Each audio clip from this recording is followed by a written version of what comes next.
क्या आप जानते हैं, वह भीड़ जिसने कुछ दिन पहले होशाना कहकर यीशु का स्वागत किया था, वही अब उसे क्रूस पर चढ़ाओ क्यों चिल्ला रही थी?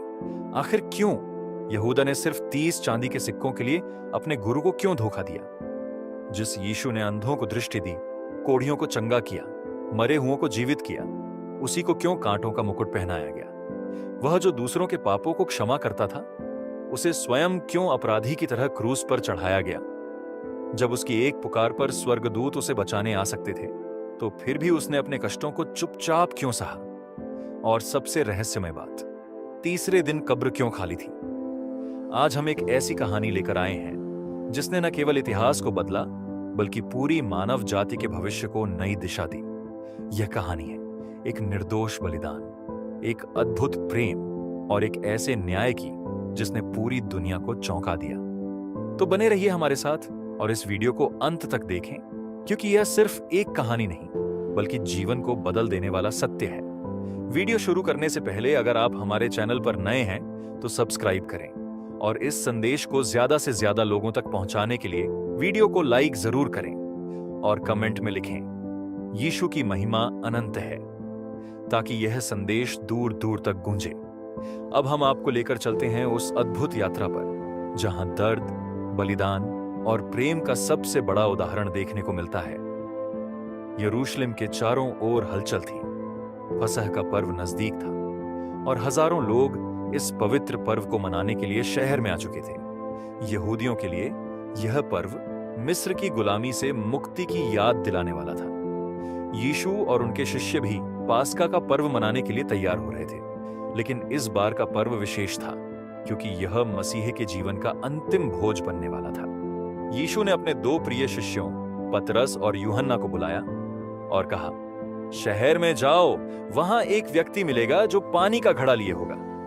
उसके पीछे पीछे जाओ और जिस घर में वह जाए उसके स्वामी से कहना, गुरु पूछ रहे हैं कि मेरे शिष्यों के साथ पास का भोजन करने के लिए स्थान कहां है। शिष्यों ने वैसा ही किया और जैसे ही वे शहर में पहुंचे, उन्हें वह आदमी मिला। वे उसके पीछे गए और घर के स्वामी से पूछने पर उन्होंने उन्हें एक बड़ी ऊपरी कक्ष में ले जाकर दिखाया जो अच्छे से तैयार किया गया था। वहां पास का भोज की सभी तैयारियां की गई। शिष्य समझ नहीं पा रहे थे कि यह भोज इतना महत्वपूर्ण क्यों था, लेकिन जल्द ही उन्हें इसका उत्तर मिलने वाला था। रात का समय हो गया था। यीशु और उनके 12 शिष्य उस ऊपरी कक्ष में एकत्रित हुए।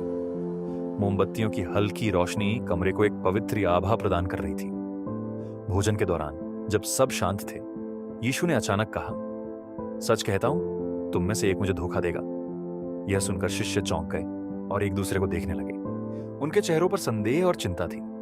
वे सोच रहे थे कि आखिर गुरु किसकी बात कर रहे हैं। पतरस ने यूहन्ना को इशारा किया कि वह यीशु से पूछे कि वह कौन है। यूहन्ना ने धीरे से यीशु से पूछा, प्रभु, वह कौन है?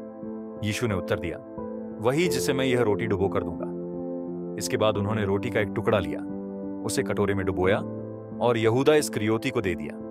उसी क्षण यहूदा के हृदय में शैतान प्रवेश कर गया। यीशु ने उससे कहा, जो कुछ तू करने जा रहा है शीघ्र कर। यहूदा चुपचाप उठा और अंधेरे में बाहर चला गया। यह रात उसके विश्वासघात की रात थी। जैसे ही यहूदा बाहर गया, यीशु ने अपने शेष शिष्यों की ओर देखा। उनके चेहरे पर गंभीरता थी। उन्होंने एक रोटी उठाई, उसे तोड़ा और शिष्यों को देते हुए कहा, यह मेरी देह है जो तुम्हारे लिए दी जा रही है, इसे मेरी स्मृति में ग्रहण किया करो। इसके बाद उन्होंने कटोरा उठाया और कहा, यह नया वाचा मेरे लहू में है जो बहाया जा रहा है तुम्हारे पापों की क्षमा के लिए। जब भी इसे पियो, मेरी स्मृति में ऐसा किया करो। शिष्य अभी तक पूरी तरह समझ नहीं पाए थे कि यीशु क्या कह रहे थे, पर यह वही क्षण था जब उन्होंने अंतिम बार भोजन किया और एक नई वाचा स्थापित हुई। भोजन के बाद जब वे अभी भी बैठे थे, यीशु ने एक और चौंकाने वाली बात कही, आज रात तुम सब मुझसे ठोकर खाओगे, क्योंकि लिखा है, मैं गडेरिये को मारूंगा और भेड़ें तितर बितर हो जाएंगी। शिष्य यह सुनकर चिंतित हो गए। पतरस ने तुरंत उत्तर दिया, प्रभु, यदि सब भी आपको छोड़ दें तो भी मैं नहीं। यीशु ने उसकी ओर देखा और कहा, पतरस, मैं तुझसे सच कहता हूं, आज रात मुर्गे के बांग देने से पहले तू 3 बार मुझे अस्वीकार करेगा। पतरस ने जोर देकर कहा, अगर मुझे आपके साथ मरना भी पड़े तो भी मैं आपको अस्वीकार नहीं करूंगा। अन्य शिष्यों ने भी यही दोहराया, लेकिन उन्हें पता नहीं था कि परीक्षा की घड़ी बहुत निकट थी। भोजन के बाद यीशु अपने शिष्यों को लेकर जैतून पहाड़ी पर गए। वहां उन्होंने गेतसेमनी बाग में प्रवेश किया। यह स्थान प्रार्थना करने के लिए शांति प्रदान करता था।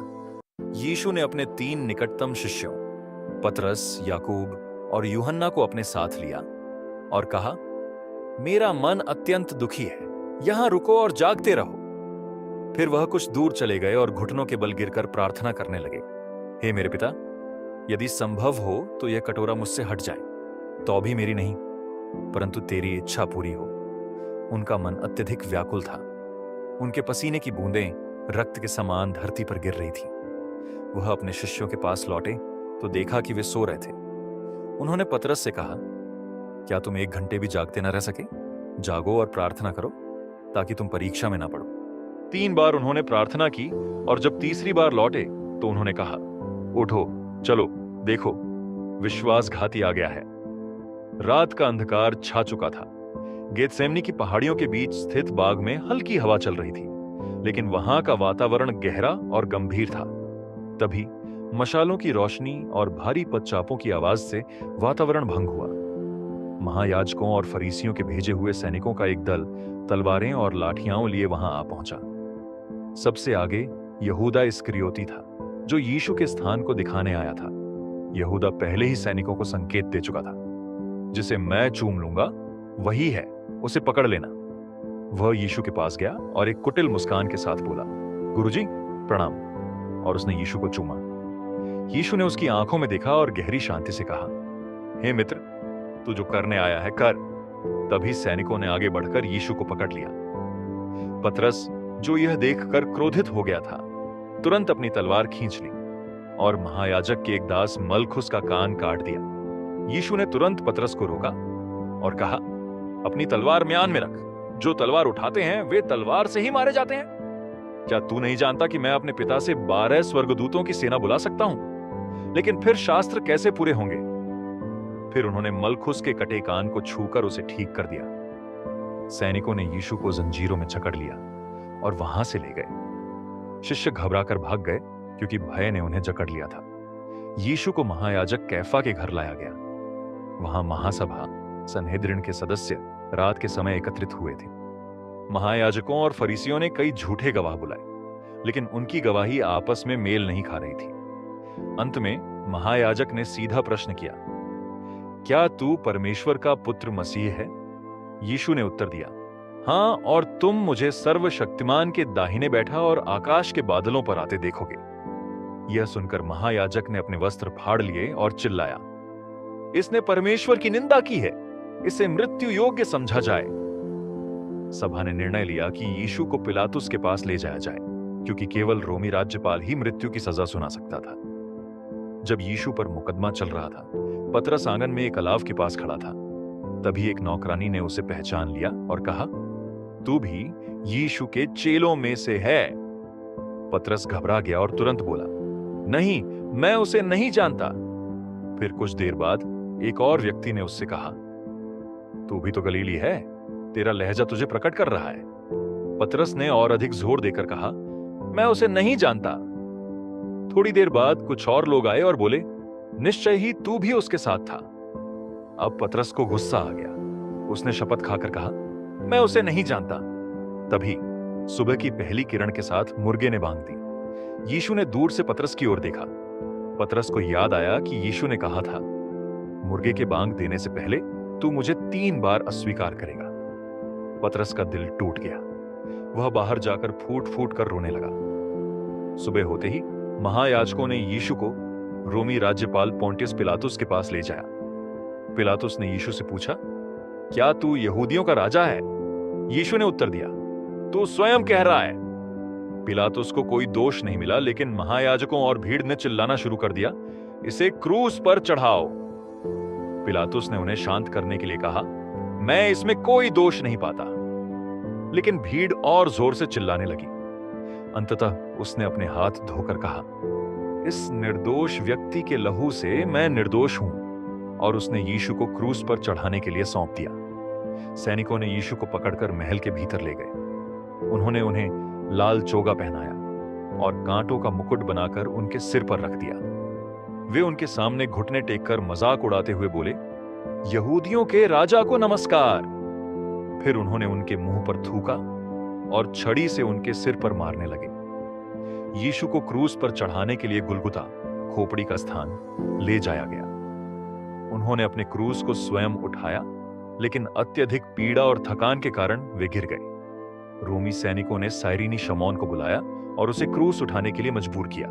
खोपड़ी का स्थान पहुंचने पर रोमी सैनिकों ने यीशु को क्रूस पर चढ़ाने की तैयारी शुरू की। यहूदियों और रोमी अधिकारियों की भीड़ वहां इकट्ठी थी। कुछ लोग मसीह का उपहास कर रहे थे तो कुछ रो रहे थे। यीशु को लकड़ी के भारी क्रूस पर लिटाया गया। 2 रोमी सैनिकों ने उनके दोनों हाथों को पकड़कर तान दिया। तीसरा सैनिक उनके दाएं हाथ पर एक बड़ी लोहे की कील रखकर हथौड़े से जोर से ठोंकने लगा। कील उनकी हथेली को भेदती हुई लकड़ी में गड़ गई। यीशु की चीख हवा में गूंज उठी, लेकिन उन्होंने कोई प्रतिरोध नहीं किया। इसके बाद उनके बाएं हाथ में भी कील ठोंकी गई। फिर उनके दोनों पैरों को एक के ऊपर एक रखा गया और एक लंबी कील उनके पैरों के बीच से ठोंक दी गई। हर वार के साथ उनकी कराह निकलती, लेकिन वे कुछ नहीं बोले। फिर सैनिकों ने क्रूस को ऊपर उठाया और जमीन में गाड़ दिया। जैसे ही क्रूस सीधा हुआ, यीशु के शरीर का सारा भार उन कीलों पर आ गया, जिससे असहनीय पीड़ा हुई। उनका रक्त बहकर क्रूस से टपकने लगा। उसी समय 2 डाकुओं को भी उनके दाएं और बाएं क्रूस पर चढ़ाया गया। यीशु उनके बीच में थे, जैसे कोई अपराधी हो। भीड़ में खड़े यहूदी महायाजक और फरीसी हंसने लगे और व्यंग्य करने लगे, अरे, तू तो मंदिर को गिराकर 3 दिन में बनाने वाला था, अब अपने आप को बचा ले। कुछ सैनिकों ने भी उनका मजाक उड़ाया और उन्हें सिरका पीने के लिए दिया। एक डाकू, जो उनके पास क्रूस पर टंगा था, क्रोधित होकर चिल्लाया, यदि तू मसीह है तो अपने आप को और हमें बचा ले।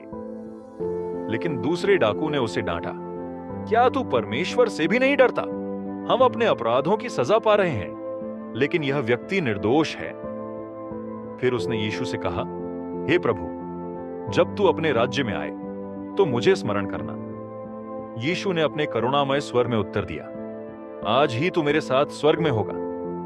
यीशु की मां और यूहन्ना के प्रति प्रेम क्रूस के पास यीशु की मां मरियम खड़ी थी। उनके साथ यूहन्ना, मरियम मगदलिनी और कुछ अन्य महिलाएं भी थीं। यीशु ने अपनी मां को देखा और फिर यूहन्ना की ओर देखकर कहा, यह तेरा पुत्र है। फिर यूहन्ना से कहा, यह तेरी माता है। उस दिन से यूहन्ना ने यीशु की माता को अपने घर में रख लिया। क्रूस पर 6 घंटे बीत चुके थे। यीशु की श्वास भारी हो चुकी थी।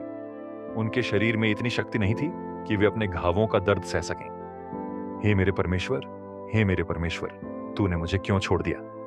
यह कहते ही अंधकार छा गया। दोपहर के तीसरे पहर तक सूर्य का प्रकाश लुप्त हो गया। पूरी पृथ्वी अंधकार में डूब गई, जैसे स्वयं सृष्टि भी इस दर्द को महसूस कर रही हो। लोग डरने लगे। महायाजक और फरीसी भी घबरा गए। तभी यीशु ने कहा, मुझे प्यास लगी है। एक सैनिक ने एक स्पंज को सिरके में डुबोकर एक सरकंडे पर रखकर उनके मुंह से लगाया। फिर यीशु ने ऊंचे स्वर में कहा, पूरा हुआ।